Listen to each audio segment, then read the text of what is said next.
Hey everyone, today we are going to learn all the things that you can do with a flat brush.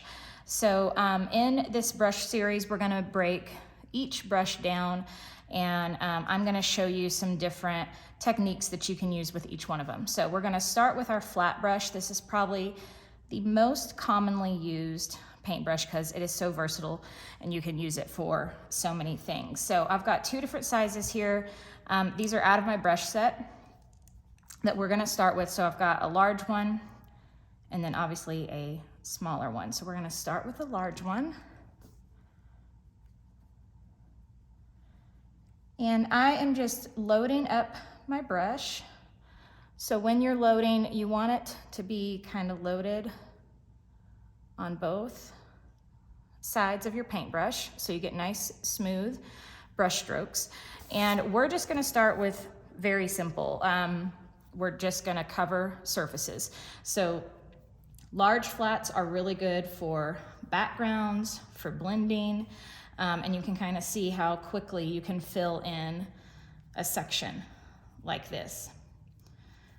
And so while I'm showing you this, I also want to show you when to know to reload your brush. You can see there's not much in here anymore. And the further we go out, we're really having to push in to our mixed media pad, which I'm using, or our canvas, to get the paint to show up. So when you start seeing it kind of skip sections like that, that's your cue to load your brush up again. And it should glide nice and smooth for you as you go back and forth. Now, this technique can come in handy if you are wanting to do what I call dry brushing. This is a technique you can use that you are purposely doing that, and you have very little paint in your brush. I usually do it after I do some brush strokes just like this, and then just use my leftover if I want that effect. So let's say you had a base color underneath here, and you just want a little bit of that dry brush effect on top of it to kind of give it more of a rustic feel, or just added texture to your painting. You can use your flat for dry brushing. But let's jump back up here. And I've got this, that was our hot pink, and we're gonna grab some of this like plum purple, and I'm gonna go right over top of that. The other thing a flat brush is good for is blending. So right now you can see those lines clearly defined. I'm just gonna overlap that. Now I'm able to do this because the pink is wet and the purple is wet. If it wasn't, it would be very hard to transition those. So I'm gonna kind of blend them together. You could go back into the pink. So you're bouncing back and forth between both colors, giving you that nice transition from pink to the combo of them, and then to the purple on its own. Now, the other way you can do that is in a circular format. So sometimes I do this in backgrounds.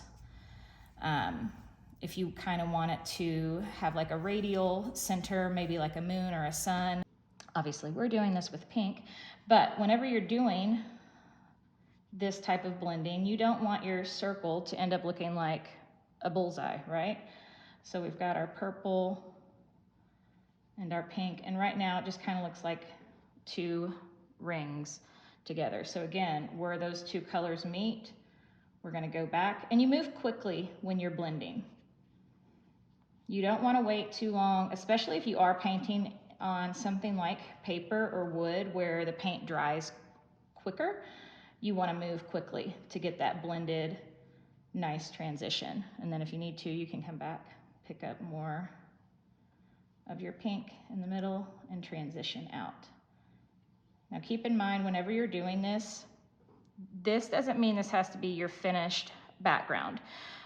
You can let this dry and put another layer on top if you see any streaking coming through. A lot of colors are just very transparent and they need 2 coats of paint. So if you see that in any of the pink sections or even the purple, what a lot of people do, and it's a big mistake when you're first learning how to work with acrylics, is they'll see that and they want those streaks to go away. So they will just keep taking paint and keep adding more and more and more. And it's putting wet paint on wet paint. And what happens is it's just scooting the paint around. You're not going to achieve what you're trying to, which is covering those streaks up, you're just gonna continue to have them. So the trick is to let this dry. You can use a blow dryer if you're in a hurry, or just let it dry on its own. Once it's dry, come back and you'll put your second coat on so you can cover up any streaking that you may see. So another fun thing, we'll switch colors now. Why don't we switch brushes? More of like an impasto style where it's thicker. You can leave bold amounts of paint so you're not overly blending them. I also like to call this, my words for it are, I call it the art of not blending. So you're just laying down these colors next to each other, over top of each other. They are overlapping some, but I want you to see the difference. I like doing these for different backgrounds, just to create more texture in your painting and more interest. So the way I'm doing that is by doing quick brush strokes, all different directions, and then picking up and going. So you can make short ones, or you could make longer, more rectangular, and a combination in between. So I'm doing that by not blending, right? So what happens sometimes when I show this and then when people go to do it is they think they're like, okay, I'm doing what she's doing, but they keep going and they just keep overworking that area. And now look what's happened. You see no contrast in here. Everything has started to blend together because you're leaving your paintbrush attached to your surface instead of coming in and picking up and putting down. I'm not staying connected. So this is picking up and putting down. This is staying connected. And everything starts blending together. Now that doesn't make this wrong. It just means when you're trying to do that particular technique of not blending, this is where people struggle with that because they're staying attached to their canvas. You still may like the look of that and that is perfectly fine, but I want you to see the difference between the two. I want to give you a little close-up to see exactly how I'm laying these brush strokes down, how the colors overlaps, and they mix slightly, but they're not overly blended together. You can overlap with a secondary color and you can really see those brush strokes separate and build that contrast. So the other benefit to a flat brush is doing nice straight edges.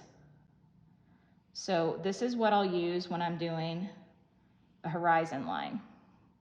Say we've got a nice pretty ocean back here and I want a nice smooth line for my horizon line. I'm going to start, because I'm right-handed, I start on the left side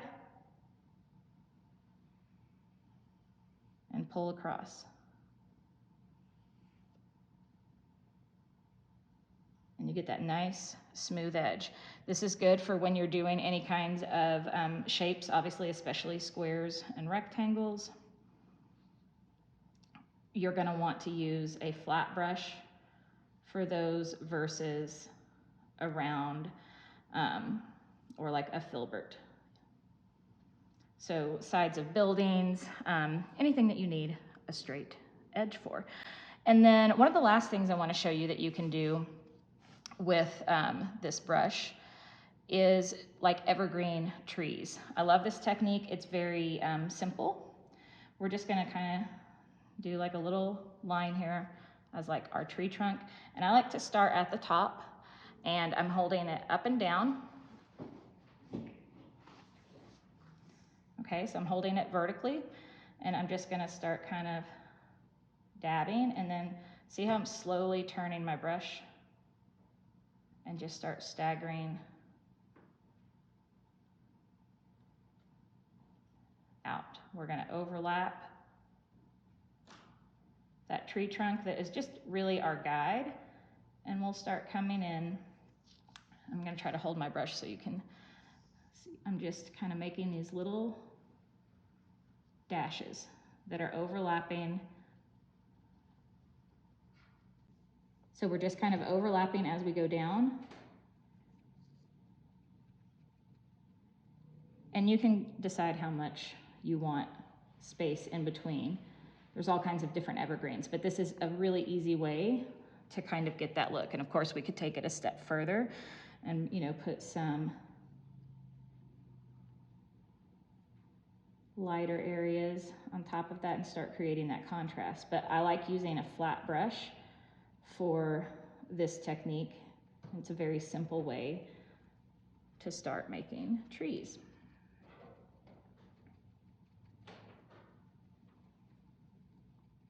I wanted to do a quick close-up to show you how I turn the paintbrush vertically to get the tip of that tree nice and sharp. So hopefully that is helpful to you and you can see the benefits of using a flat brush and exactly what you need to use them for, when to use it.